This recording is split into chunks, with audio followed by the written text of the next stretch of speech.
Transportation and Parks Bond with more than 70% of the vote. And we have begun investing an additional $95 million in crucial safety projects on roadways and in neighborhoods devastated by floods. I pledge to you that every one of those projects will be substantially underway, if not completed, by 2023. We will be doubling our in-house project management capacity by adding a private consultant-led project management team. As these two teams work collaboratively and in tandem, we will also tap the talents of the Central Texas Regional Mobility Authority to expedite our crucial safety projects in underserved southeast Travis County. We have seen our share of calamity in recent years. Our community and others like ours have experienced drought, wildfire, floods, and man-made disasters. From loss, we have learned. In the last year, Travis County has updated multiple emergency plans, implemented the emergency management framework, a multi-agency and multi-county collaborative response network, and launched the development of a continuity of operations plan to keep your government running during times of disaster.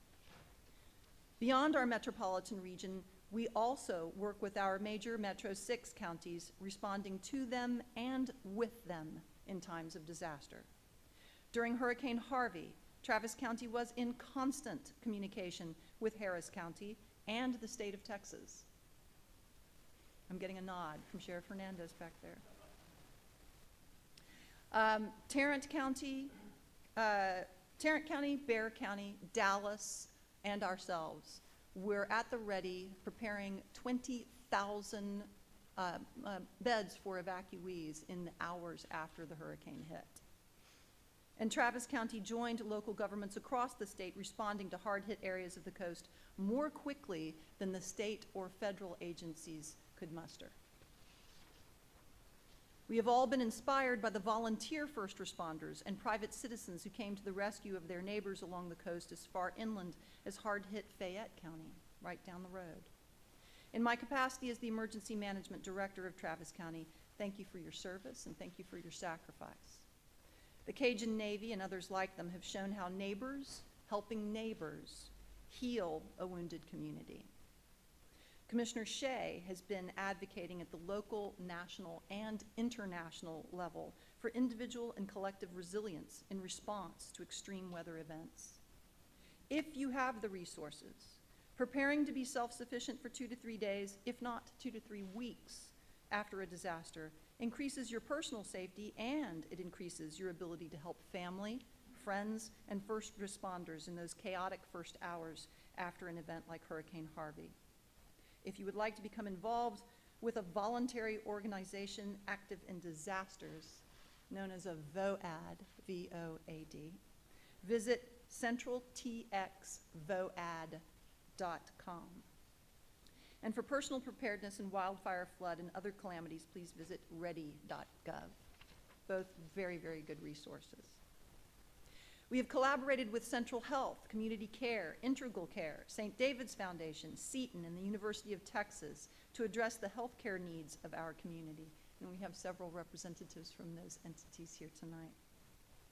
At the end of 2017, Travis County Community Care and Integral Care answered a need long expressed by Commissioner Gomez and the residents of Del Valley for clinic services. Co-located with the Travis County Employee Wellness Clinic, Community Care and Integral Care now also provide healthcare services and behavioral health to the community at large. We have also been working as a Travis County collaborative to give people in behavioral health crisis access to timely and appropriate care and ending the practice of using the county jail as a provider of last resort. The Travis County Sheriff's Office and pretrial services, in partnership with Integral Care, have piloted a mental health jail diversion program that identifies as early in the process as possible defendants whose arrest is really the consequence of mental illness. Once identified, the person receives wraparound services to get connected with healthcare, housing, and other services to improve personal safety and public safety. The pilot has helped 137 people so far, and we will expand this effort in 2018. Our partners have also expanded options for appropriate treatment outside of the criminal justice context with the opening of the Judge Guy Herman Center for Mental Health off of Ben White Boulevard, a collaboration of Integral Care, Central Health, and St. David's Foundation. In partnership with the City of Austin, we will be opening the Sobriety Center in the fall of 2018 to provide another alternative to jail or the emergency room for individuals who pose a threat to themselves and to public safety due to their intoxication. And our jail population task force continues to monitor who is in our jail, why they're there, and to look for more effective, efficient, and fair alternatives to incarceration for those who suffer with mental illness and addiction. These successful efforts have captured the notice of the state. Earlier this week, I received word that the Travis County Collaborative has been awarded $2.5 million from Senate Bill 292 funding to continue and expand the wraparound coordination among the county, the City of Austin, Integral Care, and Central Health. We also cut the ribbon on our new medical examiner's facility off of Springdale Road and established a forensic pathology fellowship program in partnership with UT Medical Branch Galveston. Our medical examiner's office provides forensic autopsies to more than 40 counties in Texas. It is one of only 38 offices in the entire country accredited to train new pathologists. I want this standard of objective scientific excellence for all of our forensic analysis, from ballistics to DNA. In order to improve transparency and better serve our residents with the information that is rightfully theirs, we created the first ever county-wide public information office. Now, the press and reporters we count on to tell the story of Travis County, good or bad, happy or sad, have a one-stop shop for reliable information. To make sure that low-income Travis County residents share in our region's prosperity, Mayor Adler and I kicked off the Master Community Workforce Plan in collaboration with Workforce Solutions of the Capital Area, with the goal of training and placing 10,000 low-income Travis County residents in middle-skilled jobs with promising careers by 2021. Along with this good work that will continue from the previous year, we have a lot of new challenges in justice, economic development, and in preservation of our natural heritage that will take every bit of the next 5 years to accomplish. In the area of criminal justice, I am continuing the Travis County collaboration with our District Attorney Margaret Moore, County Attorney David Escamilla, Sheriff Sally Hernandez, our judges, and so many others in Travis County committed to continual analysis and improvement.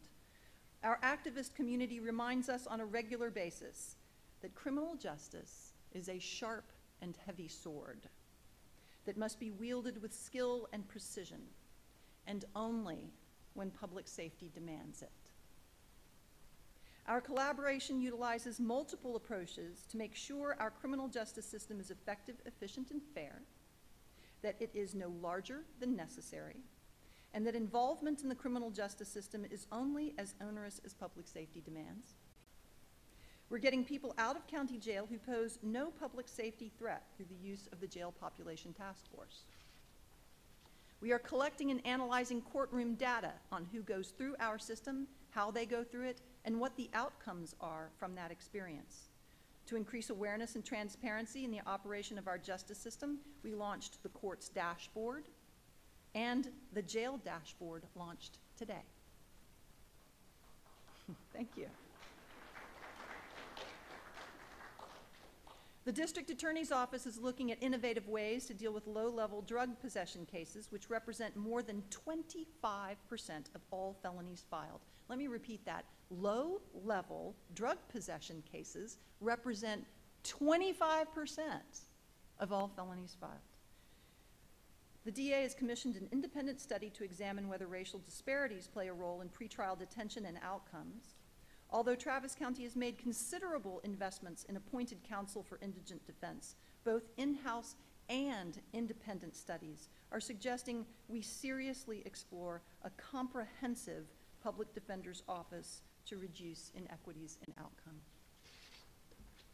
And thank you. I'm so happy to see, it's very gratifying to me to see so many people interested in what we do in our court system. That's new in my experience, this interest, and I'm very, very grateful for it.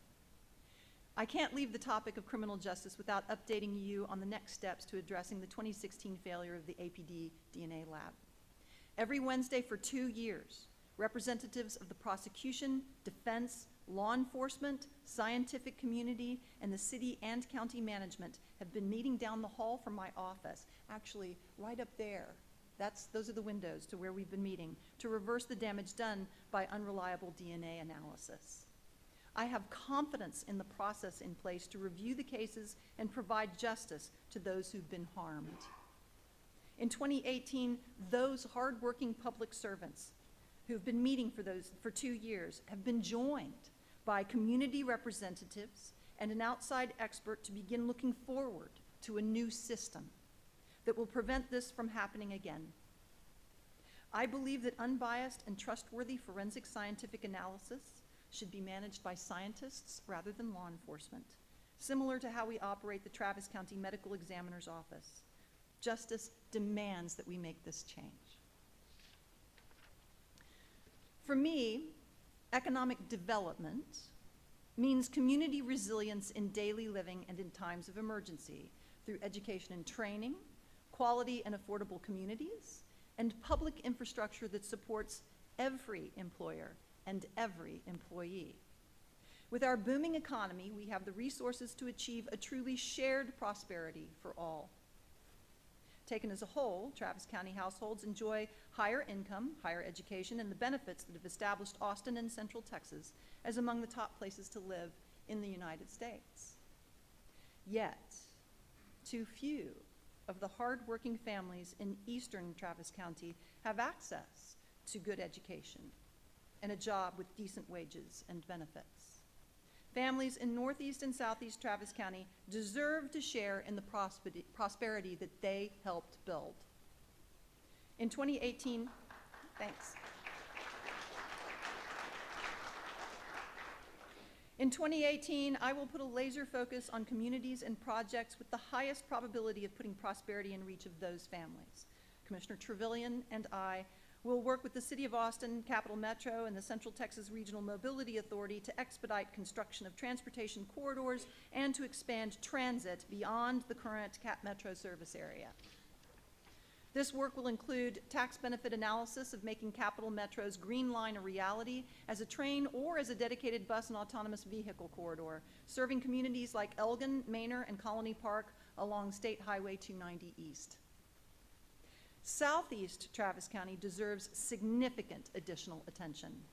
Frequent flooding presents deadly challenges to dense housing development in that quadrant of the county. But as Harris County Judge Ed Emmett says of his considerable floodplains, we can turn perceived vulnerabilities into assets. Millennia of frequent flooding have made Southeast Travis County a significant agricultural asset.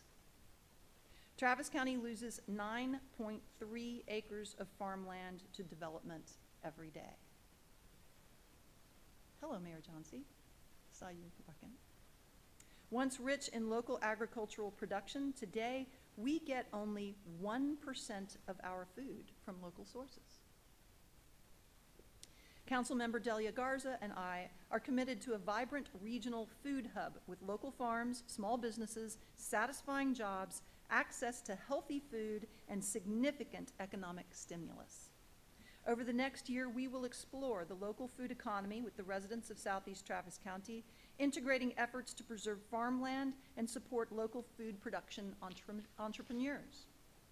In addition to building the local food economy, Eastern Travis County is an ideal location for recreation and festivals. We've got our rodeo folks in the back, so this one's for you, y'all.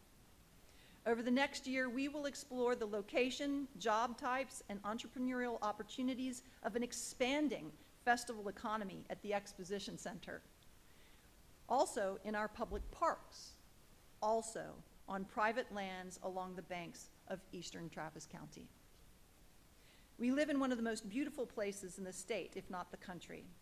We have a strong tradition on which to build sustained preservation and increased respect and access by residents of and visitors to Travis County. With the passage of the 2017 bond package, we are in the home stretch of completing our constellation of 4 regional metro parks and 30 miles of eastern Travis County trails, unique among urban counties in Texas. By 2020, we will cut the ribbon on the Bee Creek Sports Complex in southwest Travis County, the last of our 4 regional metro parks, and a major accomplishment of Commissioner Doherty's. Locating suitable and affordable acreage for a southwest metro park has been a daunting task. Property values in southwest are the highest in Travis County, and the topography and environmental sensitivities of the region are extreme. A generous contribution of land from the city of Lakeway and Commissioner Doherty's strong relationships in the area have made this metro park possible. Along with the Bee Creek addition to our western Travis County park assets, we will significantly expand our trail system in eastern Travis County. Before 2021, we will cut the ribbon on the Onion Creek Greenway project, developed in partnership with the city of Austin, to include playgrounds, picnic areas, fishing ponds, and more than 11 miles of multi-use trails from US 183 to where Onion Creek meets the Colorado River. To the north, we've purchased more than 1,200 acres on Gilliland Creek for our next greenway that will run from Pflugerville through Manor to the Colorado River near Weberville. Land acquisition and design for this 19-mile trail is underway now. Land conservation is also underway on Wilbarger Creek in far eastern Travis County. Expect to see the Wilbarger and Gilliland Creek projects on the next bond election, and please support them. Our wild places are disappearing rapidly. Once they're gone forever. We must speed up our pace of preserving the waterfront beauty of these eastern creeks, along with the wildlife habitat and flood management benefits they provide. Future generations will thank us, and we encourage all Travis County residents to take it outside and go enjoy one of our parks. We won't accomplish these goals without partnership, and I'm going to take a swig of some strong hot tea before this next part.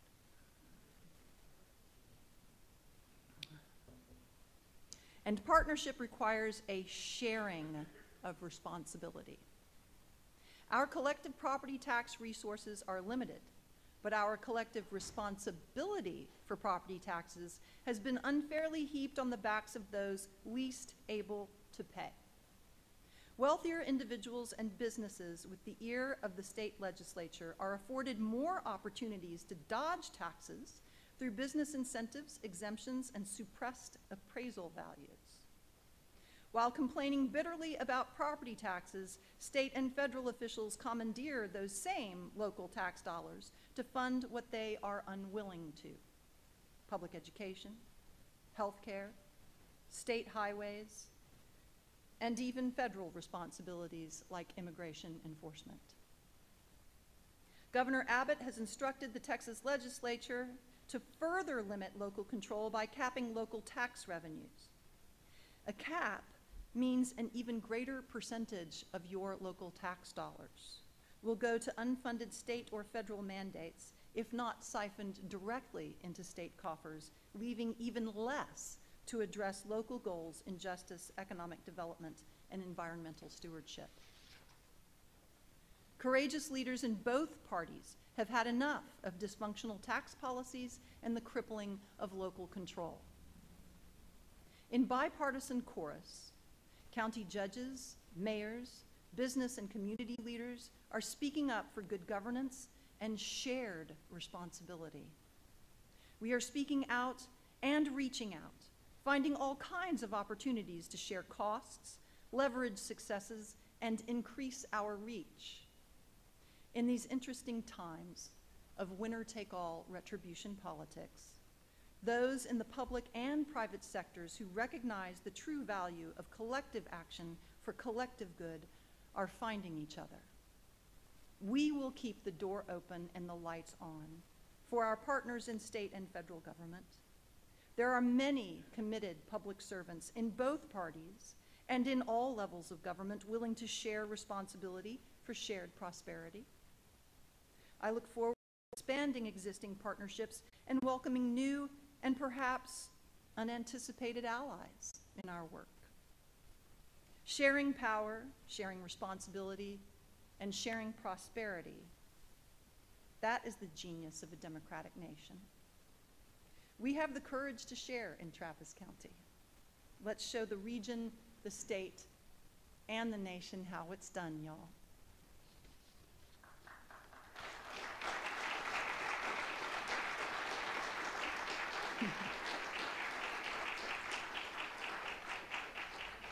Thank you for electing me to serve. Thank you for this opportunity to grow along with my community. I'm honored, humbled, and very much looking forward to the next 5 years with y'all. Thanks so much for being here.